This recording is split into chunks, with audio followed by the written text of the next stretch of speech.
And I'll pull up it on my phone just to make sure we're good. You are like a tech guru at this point, I imagine. Hey, you will be too at the end of this. Okay. All right. It looks like we are live. So hello, everyone, and welcome to the Sassquad Trail Runners Facebook Live interview series for our 5th episode of 2021. My name is Kim Levinsky. I'm the owner and race director for Sassquad Trail Runners in New Jersey. And tonight we're joined by trail runner and active duty soldier in the U.S. Army, Samantha Rosier. And I think did I do it wrong? I said it wrong again, didn't I? I did. That's okay. We're owning it. I practice. You guys don't know this, but I practiced 4 times and I just killed it. Sorry, Sam. So before we give Samantha her squatchy introduction, I'm going to share a few updates on what is happening in the wonderful world of Sassquad trail running. So first of all, thank you to everyone who came out to the Substitute Single Squatch event this past Sunday. We are so excited to share that we were able to make a $1,240 donation to our friends at the New York, New Jersey Trail Conference. So if you don't know, you've been around, you probably have heard us talking about the Trail Conference all the time. They're one of our nonprofit partners. So the Trail Conference maintains, protects, and preserves over 2,000 miles of trails throughout New York and New Jersey. So our next trail race is at the South Mountain Reservation in West Orange, New Jersey, for a brand new event in our trail race series. It is called the Squatch Apple Trail Race. So this is on April 10th, and there's an 11-mile, 20-mile, 33-mile, and 50-mile options for this race. So we have 3 loops that are set up ranging from 4 to 7 miles. So that means there's over 16 miles of unique trails that you will be on for this event. Registration is filling up quickly, so hop on ultrasignup.com. We've already had one of the waves sell out for the 11-mile. We just opened another wave for that in the afternoon. Right now, we're in the 50-person max for wave starts. That was the next bump up that we're going to here in New Jersey. So once they fill up, we're not going to do a wait list. Those are the waves that are available. This weekend, starting on Friday, Saturday, Sunday, is our virtual trail cleanup and plogging weekend. It's the first one for 2021. We started doing this back in the spring during the pandemic as a way to give back and have people get involved out on the trails, but still be safe and socially distant. So basically what it is, you just get out on your favorite trail, you pick up trash, and you make a big impact. So you can get more information about that on our Facebook page. Personally, I'll be at the South Mountain Reservation on Friday, so I hope to see you all out there. We are doing these live interviews. It started out as every other week, but we're at a point now where it's just about every week this spring, which is really, really fun for me. I'm enjoying it, and I hope that you guys are too. So I'm going to give you the rundown of the folks that we have on the lineup coming for our interview series. So after Samantha tonight, we are interviewing ultra running legend Trishul Churns. That's on March 31st. Trishul is one of Canada's most accomplished ultra marathoners. In 1985, he held every Canadian record from 300K to 1,000 miles and still holds a lot of these records today. He completed the self-transcendence 3,100-mile race, not once, not twice, but 3 times, with a personal best of 50 days, 3 hours, and that was in 1999. So that's going to be a really fun interview on March 31st.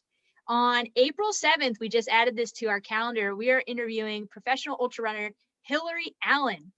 So if you have not heard her name, a few years ago, this is back in 2017, Hillary was doing a sky race in Norway, and she fell 150 feet off of an exposed cliff during this race.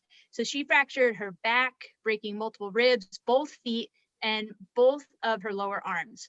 11 months later, after her injury, she placed 2nd in the Broken Arrow vertical kilometer race in Lake Tahoe, and then raced a 52K the next day. A week later, she won a mountain race. So she has an incredible story. Her book is coming out. That's why we put her on the schedule in April. That is right around her book release. So you're not going to want to miss that. April 14th, we're sitting down with Joshua Howard, who is the executive director of the New York, New Jersey Trail Conference. April, these are a little out of order, but April 11th, no, that's the wrong date. It is April 14th plus 7. Anyway, third week of April. I'll get to the date. It's our interview with Ian Golden. He's the founder of Trails Collective, the race director for Red Newt Racing. He's become a really good friend to Sassquad trail runners and has been so gracious with sharing about our events on the various Trails Collective platforms.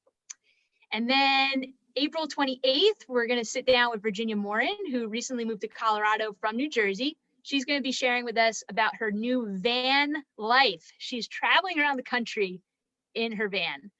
And the last one we just added is on May 5th. We're interviewing Miriam Weiskin. Miriam, AKA the ZA Report, is an underground pizzaiola baking up generous storms of pizza in New York City during the pandemic to help New Yorkers in need stay happy and full of pizza. She's also an ultra runner. I'm so excited to chat with her on May 5th. So to learn more about the rest of our events in 2021, you can check them out on our website, which is sassquadtrailrunning.com. Okay, that wraps it up for the updates for Sassquad. So the reason you're all here is Samantha. So I'm going to give her a little intro and then we're going to jump right into this. So I first met Samantha at one of our races a couple of years ago before she moved out to Missouri. She left us. She is an active duty soldier in the U.S. Army, and she is an engineer instructor for advanced leader courses, which in civilian terms basically means that she's a professor in the Army. So she recently started her 9th year of service and is on track to complete 20 years in the military. She's currently stationed at Fort Leonard Wood in Missouri with the 1st Brigade Engineers. So I am really excited to chat with Samantha about her experiences as an active duty soldier and how trail running and the trail running community has impacted her life. And we're going to talk about armadillos as well. So there's spoiler alert. Samantha, thank you so much. Thank you for coming on our Facebook Live. Of course, I'm excited to be here. Awesome. So what time is it by you? We've got a little time difference here. So it is 7 p.m. here, which is nice for everyone that's back home because we're on the same time zone, but you should be an hour ahead of me, I believe. That's right. We're right at 8:09 p.m. right now. Super late. I'd be in bed normally, just so you know. If it was 8, I am really? sleeping. Oh my gosh, yes. Yeah. So we're keeping you up right now?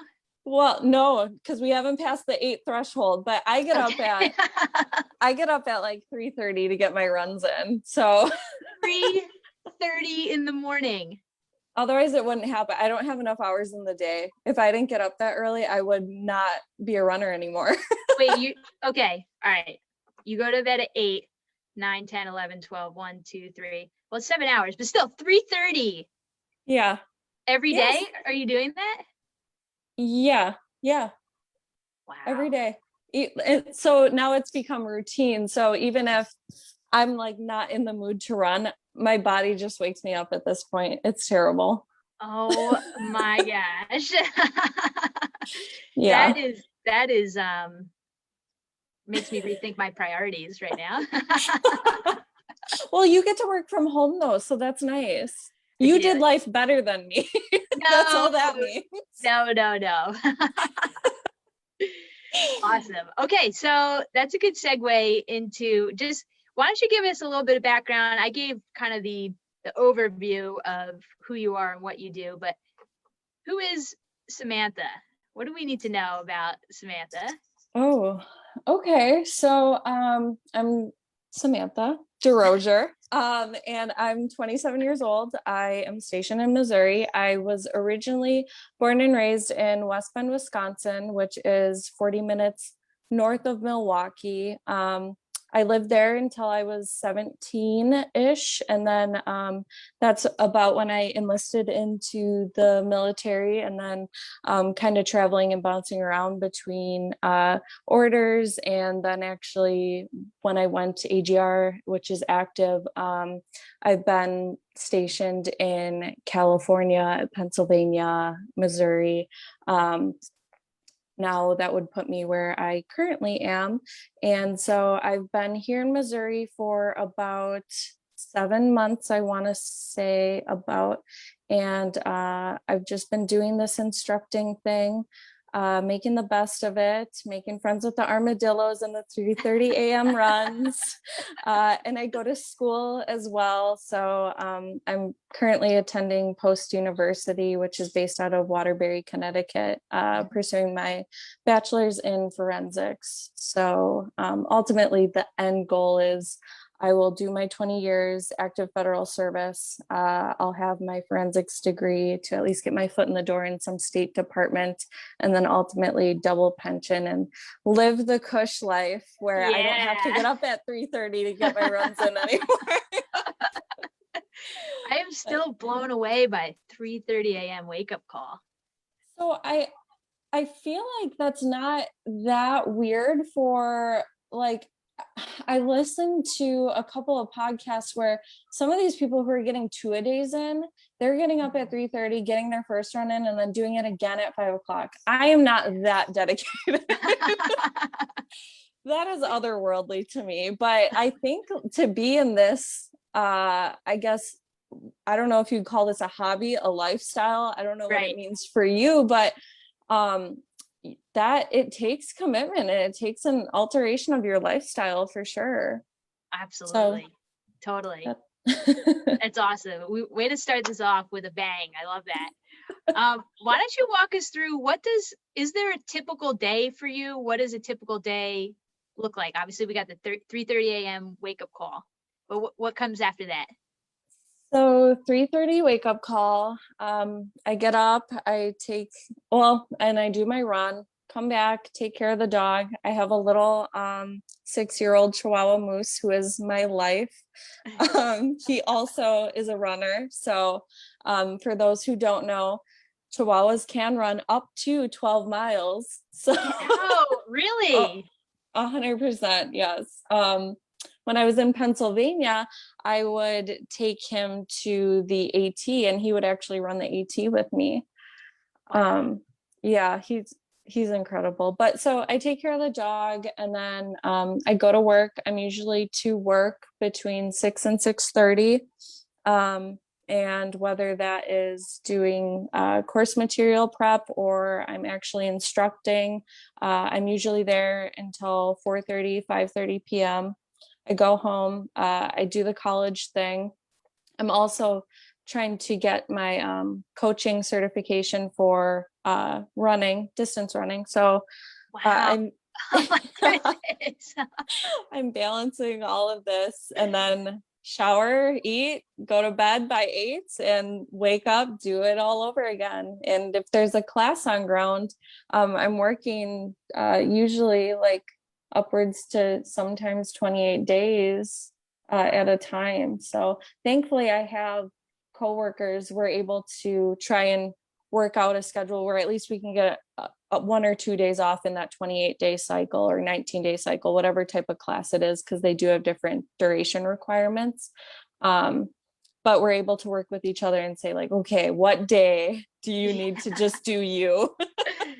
Wow. Yeah. Do you feel like, are you a person who thrives on that kind of a schedule, or do you feel exhausted? I mean, I'm tired listening to that. I do think I'm very much so a creature of habit. I find a lot of comfort in that. Because when you know day in and day out what you have to do, those unknown variables that sometimes just really throw you for a loop don't exist. So if you just take that out altogether, and so getting up at 3:30, right, is a pain in the ass, but at least I know that what I ultimately want to do and what makes me happy is going to get done because I've set aside the time for it. Right. So although it does sound tiring, eventually it just becomes habit and it's your lifestyle. Right. Well, we've already got a question in the chat. Sean Kane wants to know how many miles do you usually do at 3:30? So that really depends on multiple things, but it goes anywhere between, I try to always do at least a minimum 2 to 3 and then upwards to probably 7 or 8 if it's a 3:30. If I'm running after work, I kind of have a little bit more flexibility. And I can do some double digit runs then. Okay. Gotcha. There you go. Sean, that's your answer for that. So speaking of running, why don't you walk us through your running story? When did you start running? How'd you get into it? And where are you at now in terms of if you're training for anything, or just fill us in on your run story? Sure. So I don't want to say I've like always been a runner, but in high school I did do cross country and track, but that was more of like a social thing for me, I think. It wasn't something that I really took seriously. Um, I don't come from a family of athletes or anything. So it was just something I did for the social affair of it. And then I kind of put running on the back burner when I first enlisted in the Army. I was more so concerned with becoming stronger. So I was like really into weightlifting and everything like that. And then it wasn't until probably 2015 or 16 when I first got stationed in California, I started picking up running again. I wasn't racing though, and I wasn't doing anything of crazy distance. Like at that point in time, 2015, 2016, anything past 5 miles, I was like, oh my gosh, I am a hero. But then when I left California and I first came to Pennsylvania, I had just gotten divorced, which not to like put a downer on this, but I got divorced and I had all this free time. I didn't have like this obligation at home anymore. So I had a lot of free time to hike. So I started out just hiking again. And it wasn't until I saw someone with a hydration vest on that I was like, what is that? That looks so goofy. And they're running. I'm like, what a psychopath. They are running. And then it clicked to me. I'm like, you can run on these trails. I can do what I'm doing at a fast pace. And then I've maximized what else I can do with my day. So I just started running on the trails. And then the further I got, the further I invested in like, okay, now I do need a hydration vest and I do need something other than my Marshall's tennis shoes and everything like that. And I set out for my first ultra in Wellsboro, I believe it was, Pennsylvania. It was the Green Monster 50K. Yeah. And that was like after that, from that point on, I fell in love. I fell in love with the community. I fell in love with the people. And honestly, a lot of people don't understand the why. Like, why would you want to do that? And it's just so cathartic. It's when you go out there, it's like your brain turns off and it becomes this mindless, physically exerting affair it's so personal to me. So I just fell in love with it from there. But in terms of the future, I really want to do I want to, and I know you're not supposed to like speak these words out loud, but I want to attempt the fastest known time for the Katy Trail here in Missouri, which is it's 237 miles. So I have to really start maybe pushing up my 3:30 wake up times to 3 to get in some additional miles because I'm not in very good running shape right now, but I'm hoping before I leave here, I'll probably be here for another 2 to 3 years. I really want to go for it because no female has attempted it yet from what I saw. Wow, that is really exciting. Yeah, hopefully it works out. That's awesome. I want to let's backtrack 1 second to your first ultra where you said you went there and you fell in love with the trail running community. What was it, if you could articulate it, what was it about that experience that made you just love it and, fall head over heels for it? So I think it all starts with the novelty of what it is. So like if you really looked at how ridiculous the sport is at face value, you have a bunch of just vagabonds, gypsies, like hodgepodge people coming from all walks of life that have grouped together and said, we are going to run this ridiculous amount of miles. And we're not in it for the flashy medals. We're not in it for the fancy gear. We're just going to trudge through it. We don't care how fast you are. We don't care how slow you are. As long as like you cross the finish, like that's what we want. And we're going to support you. We're going to help you do that. And I don't even know your name. I love that so much. Yeah. So it was so incredible. And you just get to share time and miles with people that you probably would never even exchange pleasantries to, like at the grocery store. And now here you are just sharing this grueling experience with them. I don't know, there's nothing like it that I've ever experienced before. But yeah, so it was really that, the people more than anything. And obviously I think everyone who participates in this has to enjoy some aspect of just being out in nature, right? Because otherwise we'd be road runners. Right.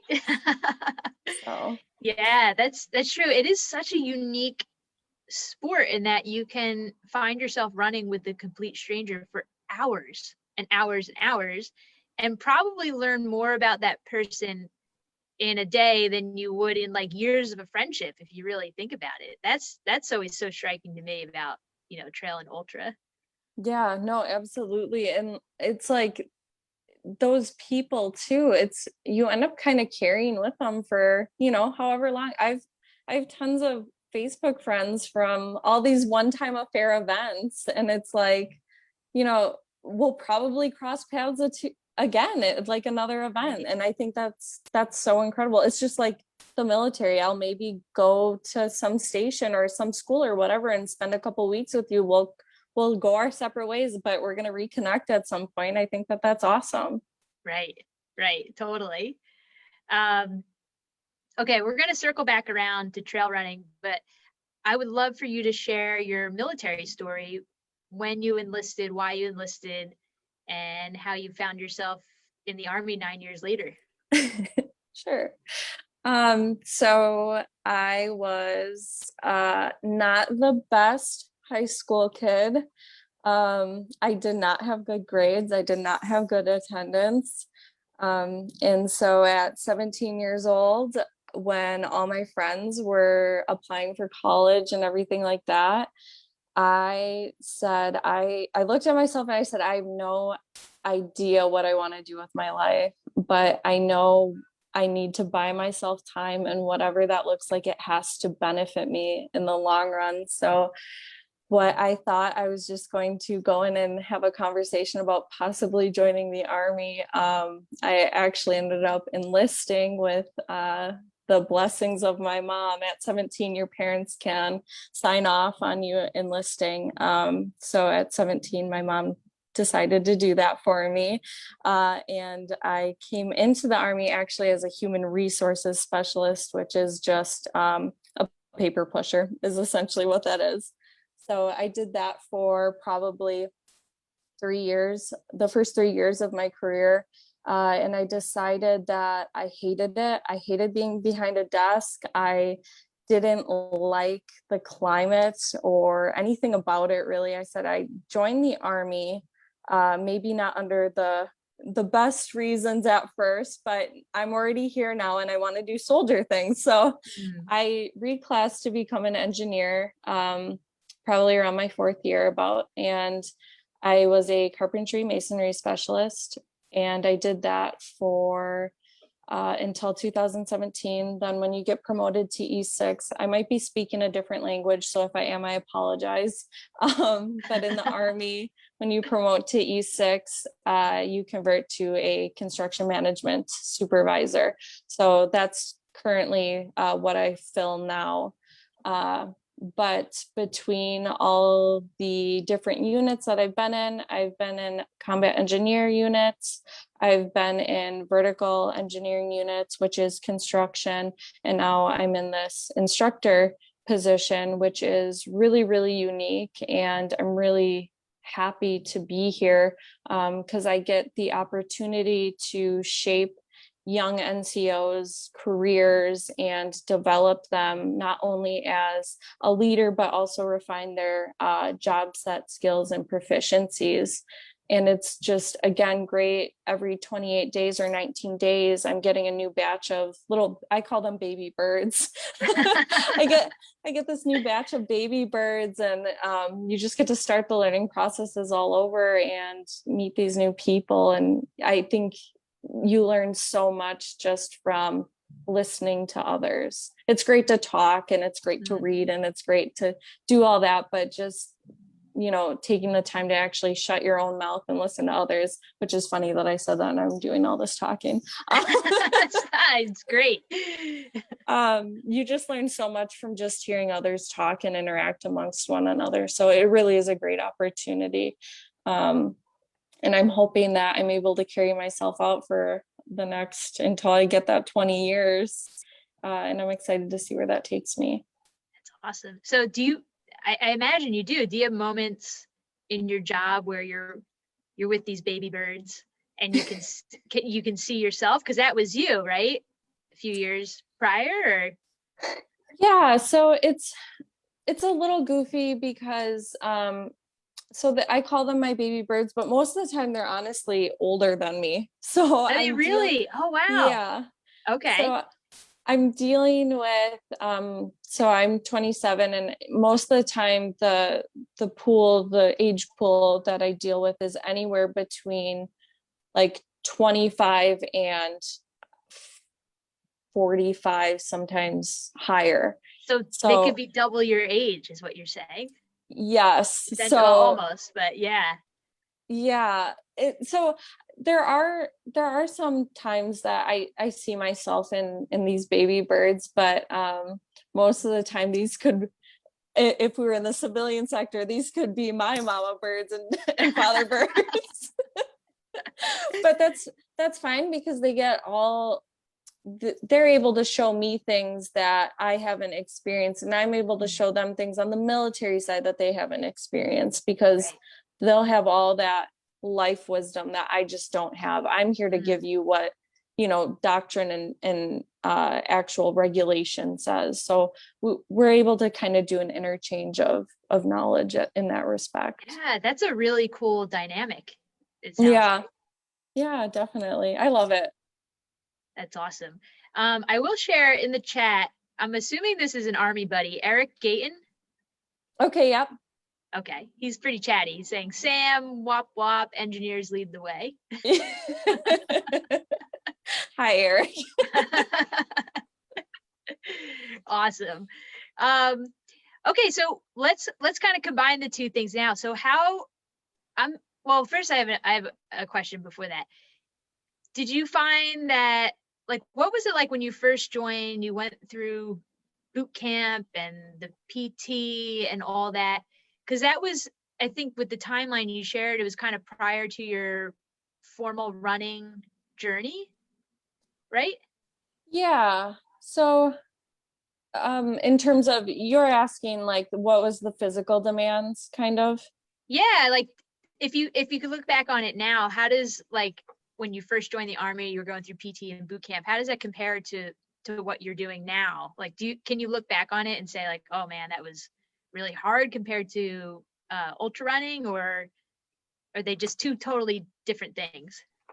They're totally different animals. And when I first came in, I was just not I was the skinny fat, no upper body strength, like just very stereotypical, like weak body. So okay, it was all encompassing. So for people who don't know, for basic training, you were assessed until recently based off of how many push-ups you could do in 2 minutes, how many sit-ups you could do in 2 minutes, and how fast you could run a 2 mile in.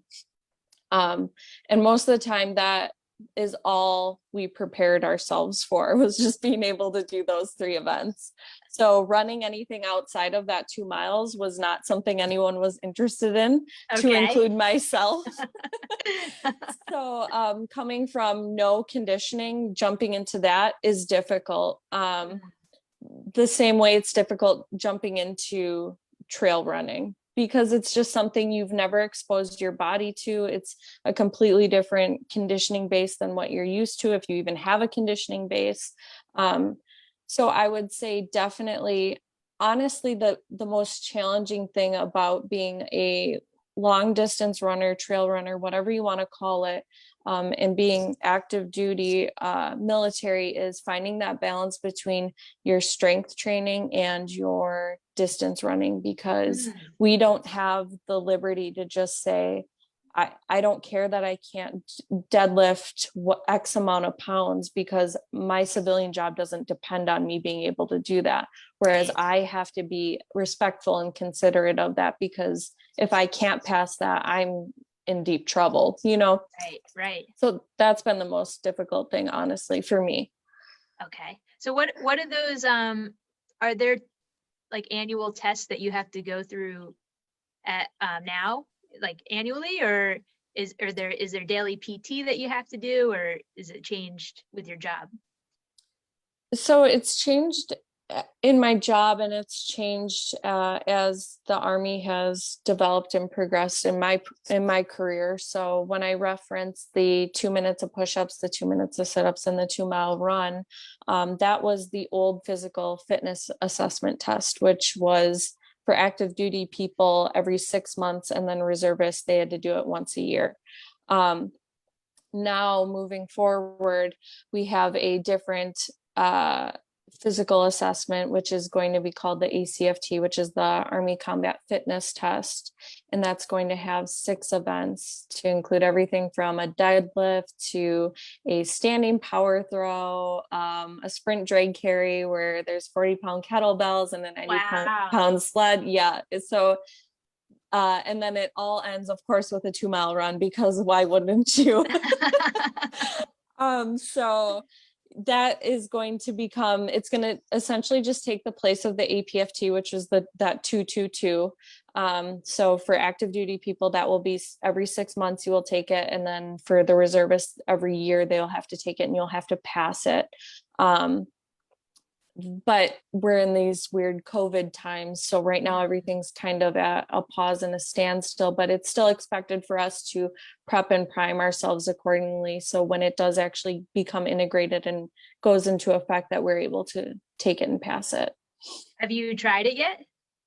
Yes, I have multiple times. So how's that gone? So I think it's a little less, and there's so many opinions on this, but I think it's a little bit less intimidating, because 2 minutes of push-ups, 2 minutes of sit-ups, and a 2 mile run, it's like so fast. But this is like, you just kind of go to the next event, everyone does their event, and then you go, and it's like, it's a little bit slower pace, gets you a little less anxious, in my opinion. But meeting the minimum requirements is not difficult. It is gender neutral and age neutral, though. So they don't care if you're a 50-year-old female, you still have the same physical minimum requirements as the 18-year-old male, for example. So that's obviously a very contemporary and new standard that we're starting to recognize within the military. So some will say that that's the most difficult part. Right. I could see that. I mean, the older you get in your career, that might be a challenge, I guess just depending on what the minimum standards are. Well, yeah. And I think of like, they don't make you retire until like about 60, 61, I think it is. And so I think of like my parents, right? We're going to say my parents have the same physical demands as an 18-year-old kid. Yeah, that's wild. That is crazy to me. But I mean, if that's the way we have to move into, this is 100% volunteer force. So no one made us join. If you said that you wanted to be here, then you better be ready to meet those minimum requirements. So it is crazy, but if that's the direction we have to head in, that's the direction. Right. So what do your coworkers, fellow soldiers think about your ultra running? Do they know, or Um, do you share that with them? Or right, I think I try not to be that person. I try not to be yeah. that, because right, I don't want all someone's vegan, or that they're a CrossFitter, because Yeah. that's the first thing they tell you. I don't want to be that person for ultra That's good running. self-awareness, you know. I have to have some level of control, but yeah, I think the longer I'm here, the more people know and understand what it is. As far as I know, everyone always says like, "Oh my gosh, I wouldn't drive my car that far," or Right. whatever, or like, "Yeah, don't count me in for that run." But they're all really supportive. I'm really lucky to also work with like a really motivated and physically inclined group and pool of people that are open to honestly anything that's going to make you happy and make you better in terms of physically fit. Okay. I'm going to read a couple comments that are coming in on the chat after that statement you just made. So Oh. Mike Ohala says they think she's crazy. He's one of my coworkers. I was going to say, is he a coworker? And then Eric said, she's humble like that until the 2-mile run comes about. So Because sometimes these younger guys they think that they're shit hot, and sometimes you just gotta line up with them and show them. good. That's right. So you show them how it's done. Sometimes you have to. You gotta humble some people. Just dish them out the humble pie. I love that. That's awesome. So earlier today when we were on the phone chatting, I really enjoyed talking with you about how trail running has helped as you transition to all these different places. I mean, you've lived in a lot of different, pockets of the country. So I'd love for you to share with people who are listening, I guess just speak to the impact that trail running has had as you've been in the Army, as you move different places around the country. Yeah. So with as I've grown and everything, and I've moved to all these places, I jokingly call myself a gypsy, but sometimes I truly feel that way. And it's really hard to not only in your 20s find out who you are, but also find out who your group is, and is your group impacting your life in a positive way. And although the Army has served and satisfied some of that family dynamic that I kind of am missing, being that I'm always so far away from home, I still never really had a community that filled all those other scopes. Like, are these people making me better? Do these people respect me? Are they providing a competitive, healthy outlet for me? So with each move that I do, the first thing that I do is try and identify what that tribe was. And when I first started getting into running, and I started seeing what that pool of people looked like and that demographic of person, I'm like, these are my people. These are going to be my people. And it started actually fulfilling that gap that I had. I know sometimes for people in the military, whether you're moving or you're transitioning out or anything like that, we have and again, this is my experience. So maybe not everyone in the military feels this way, but for a while it was very much so easier for me to just isolate myself and just say like, I don't belong, and I just have to be okay with that. And when I actually started getting into the community and going to events, races, volunteering, everything like that, I'm like, okay, I just really shorted myself, because there is this group of people that do want to accept me, that do want to impact my life, just like I can theirs. Why aren't I taking advantage of that? And I think that it's important that we advertise that as a community, that this is available to anyone and everyone, because you don't want people to get in their own headspace and say, well, these people aren't military, or these people aren't X, Y, or Z. So I cannot affiliate with them, or they will not understand me, or, whatever. You can't be afraid of that. You can't put yourself in a box. You can't discredit yourself. So ultimately it really just provided me and satisfied all this lapse and no family, no friends, and bridged that gap for me. So how do you, when you moved to walk us through when you moved to Missouri, how did you start getting plugged into that trail running community? So it first started with, the first thing I usually do is I Facebook stalk groups. Awesome. Yeah. I think that's how I found Sassquad. I was going to ask how you found us. I was curious to know that story. Yeah. So people that maybe aren't super trail and ultra niche in the groups or anything, right? There's the Facebook trail and ultra runners, and then there's the trail and ultra runner ladies only. Which is far superior to the trail. And I left that other group, but isn't that the honest to God truth? Like, it's insane. But so normally I go on there and I say whether I'm going to be somewhere for an extended period of time for training, or if I'm actually PCSing, hey, this is who I am. This is what I do, or I'm interested in. Does anyone either A, do that themselves, or is there a group in the area that anyone knows of that meets these needs that I have, or that I'm looking for? And then I think that's how I found you guys. Awesome. And then so I did the same thing when I came here. Everyone obviously has tons of good things to say about the slugs, the St. Louis Ultra Group something. I probably got that wrong. Okay. But, so there's a big running group in St. Louis, and then there's also the Sunday morning ultra run something.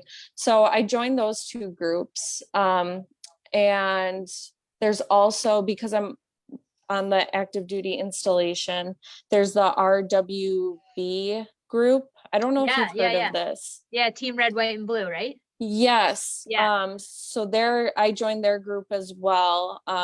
And they've been my plug for everything for the most part.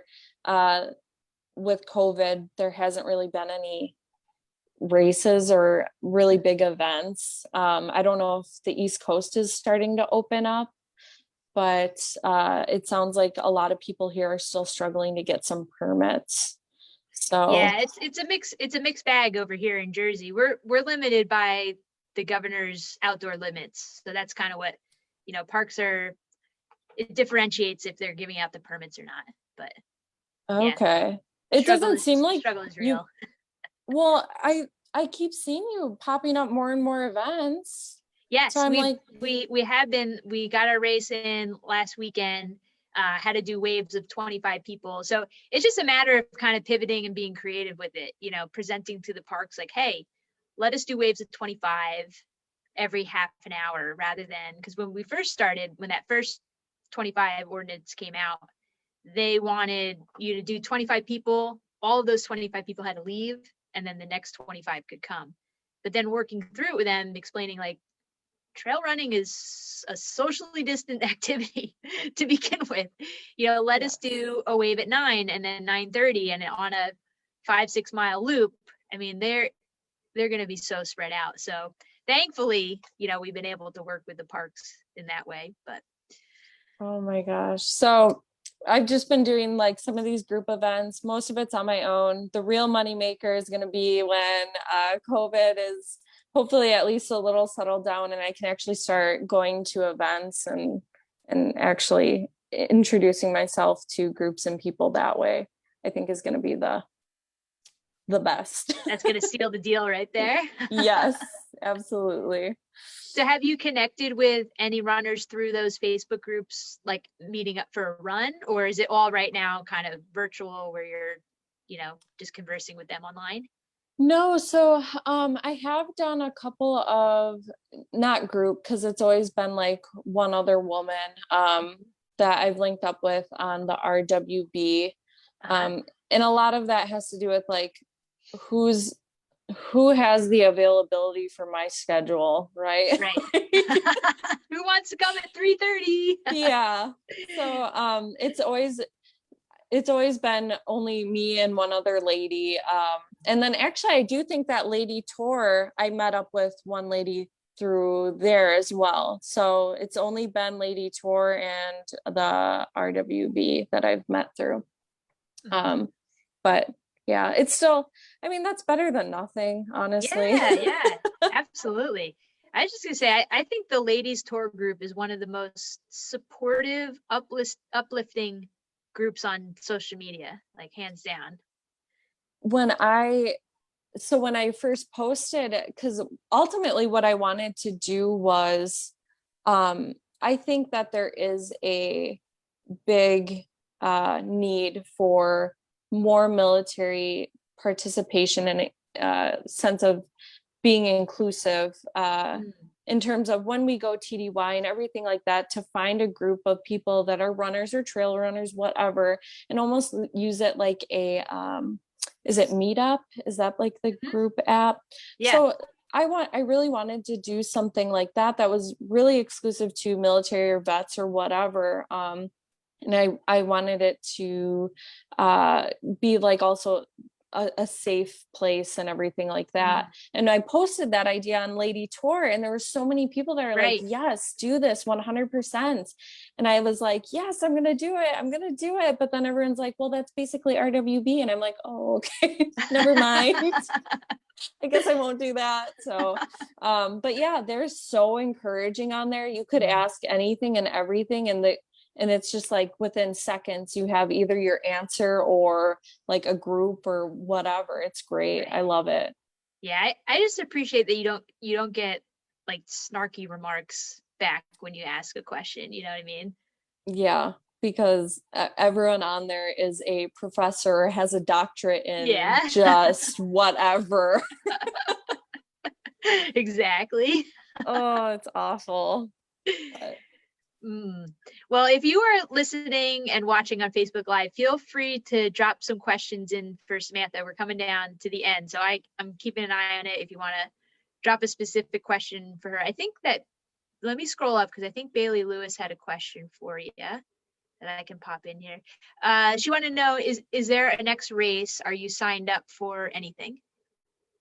um not as of yet. I have been looking at, it's that new, and I know there's so much controversy, so just ugh, but the new Run Bum race in is it Georgia, Shadows of the South 50. Okay. Uh-huh. I've been eyeing up that one, but otherwise I don't have anything with my work schedule. I really Yeah. have to plan something out. So until COVID lifts up and things are solidified and for sure going to happen, and I can actually set aside the time at work, I'm a little hesitant to sign up for anything. But if you ever open up something like a 50 or a 100, I am in. Hey, I April I April will. 10th, April 10th, we've got the 50 miler. That's a little might be a little too short notice for you, but it's coming in hot. I would not do it fast, but I could maybe. Are We could you let you full? we could let you start at 3:30 if you needed to. Are you full? What's your max cap? No, we've got plenty of room. We're doing waves of 50 people. Registration just opened up, so I think we've got like maybe 20 or 25 signed up for the 50 so far. Oh my gosh, that like gives me butterflies. I'm like, oh, a race. We'll have pancakes and pierogies. I'm in. Oh, so you don't have to do the individually wrapped stuff? We usually do that for our shorter events where people are just coming and going, but for the longer races, like we need to have, they need food for those Yeah. to keep those runners happy. So we'll do it where our volunteers are wearing the gloves, mask, they'll put it on a individual plate and then the runners can take it. Like there won't be a, community plate of pancake stack where you're reaching in and grabbing the pancakes. What? Oh, I know. Those days are long gone for trail running. it's so sad. Okay, a couple more questions here. We actually got two from Sean Kane. The first one is, what are your favorite shoes? My favorite shoes. So I bounce around a lot. I love the Solomon Alpha crosses. So those are the ones that don't have the quick lace design. Those really hurt my feet. I don't know about anyone else. And then I also love the Nike Pegasus. I think they're the twos or something. They're the Gore-Tex ones. Nice. So those are the ones that have really gotten me through the winter. Awesome. Yeah, Gore-Tex is sweet. Sean's next question is, can you get the Army to sponsor you, assuming as a runner? Is that a thing? No, I don't think it is. I have had like a couple of brands like approach me on Instagram and stuff, but when I posed the question to Jag, you can do it as your own person, but anytime you start affiliating like fuel military, because people start taking that and saying like, oh, the military is fueled by whatever, or right. you know, so it's way too it's a lot deeper than just no, I don't think it's possible. Gotcha.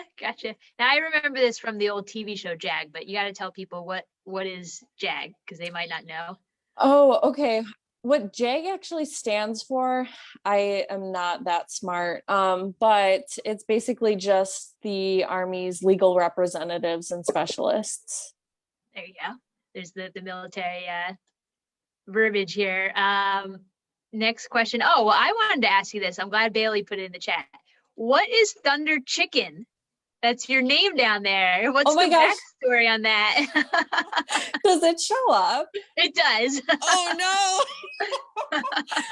So Thunder Chicken started as so in the military you have each person has their own call sign. So like on the radio. So if you were, I'd say, hey, you, this is me. And when I would say me, I would say that this is Thunder Chicken. So my call sign was always Thunder Chicken. So where did that come from? Did you name that? Did you name yourself Thunder Chicken?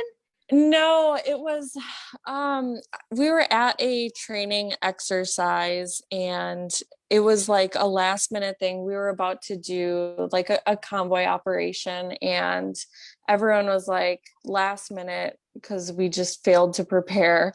What's your call sign? What's your call sign? What's your call sign? And I remember the person in front of me goes, Cherry Pop-Tart. And someone points to me and they go, what's your call sign? And I'm like, Thunder Chicken. So I guess I did kind of name myself Thunder Chicken, but then it just always stuck with me. That is amazing. It's almost like trail names on the Appalachian Trail. Right. Yeah, but you're not supposed to name yourself, and I'm just breaking the rules. That's true. So would you, if you were ever through hiking the AT, would you introduce yourself as Thunder Chicken? No, I would really hope someone would give me a much cooler name. Because Thunder Chicken, there's no honor or prestige behind that. I think that's probably one of the best stories that's been told on our Facebook Live series. Just casually naming myself. And it totally is. It says Thunder Chicken right next to your face down here.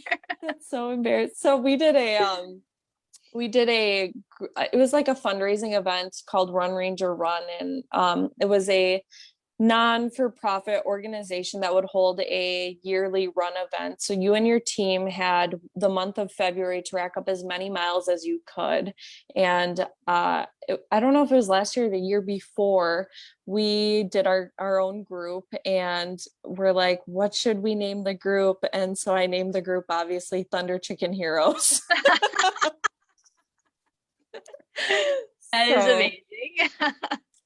I can't let it go, apparently. That is so great. You know, I like to send our guests a little something from the Squat Shop, and I think I'm gonna have to personalize something with Thunder Chicken. Stop. I will die of happiness. It's happening. Oh my gosh. Oh, it's so great. Let me check here in the chat if there's any other questions. Oh, Sally, it's my friend Sally, who is also military. She said JAG equals Judge Advocate General Corps. So there you go, Thunder Look Chicken. at her coming in clutch. Sally, do you have a call sign? And is it as good as Thunder Chicken? I'd like to know if you can pop that in the chat there. The masses need to know. We need to know. Oh my goodness. I don't think there's any other questions here. Let's see. Let me just scroll up, make sure we don't have anything else. No, let's see. Elena Costa is just calling Sally a nerd. So I hope that's not her call sign name, but oh my gosh, this Thunder Chicken is taking off. So Don Farinella says Thunder Chicken is a great name for a race. We might have to slip it in there, the Squatchy Thunder Chicken trail party. You'll have to do like the Thunder Chicken 50 or something, and I think we're going to. I'm in it. I'm all up in it. You could be the mascot. We'll make you out of a logo. Okay, we do have another question from Sean. Wants to know, do you have a favorite race that you have done? So I don't think so. So I will say this was and it wasn't an official race, but I did a 50 on the Ice Age Trail in Wisconsin. Oh my goodness. Wow. Yeah, and it was me and one other friend. I was home on leave, and we like last minute decided we're like, let's do a 50K on the Ice Age Trail. And this is the thick of COVID time, so there was no trail maintenance or anything happening. So we're literally bushwhacking, and if anyone's ever done the Ice Age Trail, it is like very, very ungroomed as it is. So imagine no trail maintenance on top of that. It was the best of times. It was the worst of times. That sounds like a memorable day. Yeah. So it was like one of those things where you just find so much humor in misery that it probably has been the funnest ultra distance thing I've done. That's amazing. That's type 2 fun, they say, right? Yeah, right. I do want to circle back if we can real quick to, because you mentioned earlier about wanting to do that big FKT in Missouri. When do you have kind of a timetable on that, on when you want to do it? Do you want to do it supported, self-supported, unsupported? So I did what you're supposed to do when you are thinking of going for an FKT, and I contacted the guy who currently holds it, which is Eric Strand. And I said, hey, like, what did you do? What was it like in the season that you went in, supported, unsupported? I asked him all that stuff. And based off of what he's said and what I think is doable for me, I really want to do this next coming fall, and I want to do it supported because I have some family that is willing to actually help me in that.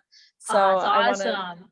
I want to be able to take advantage of their generosity, and then also the cooler weather, because Missouri is a whole different kind of hot. Like, oh my gosh, when I first came here, I'm like, it was awful. I could not acclimate. Yeah, it was like really bad. How hot are we talking? So I think like I came here in August, and I want to say the coolest day for the first 2 weeks I was here was like upper 80s. This is the coolest, and a humidity point of like over 60%, which was obviously very different from Pennsylvania. Right. So if I can get, because I think it's going to take me quite some time to do this realistically. I want to be able to take advantage of a cooler late summer or early fall if I can. Wow, that's so exciting. I know. Hopefully it works out. We'll have to see with work and everything, but. So you would have to assume request the time off. Is that easy to do? Yeah, because so it's at first when I first got here probably wasn't the easiest thing to do because we were a little bit understaffed, but now we have a really good team and I think that I would be able to appropriate the time off if I so chose. Okay, I gotcha.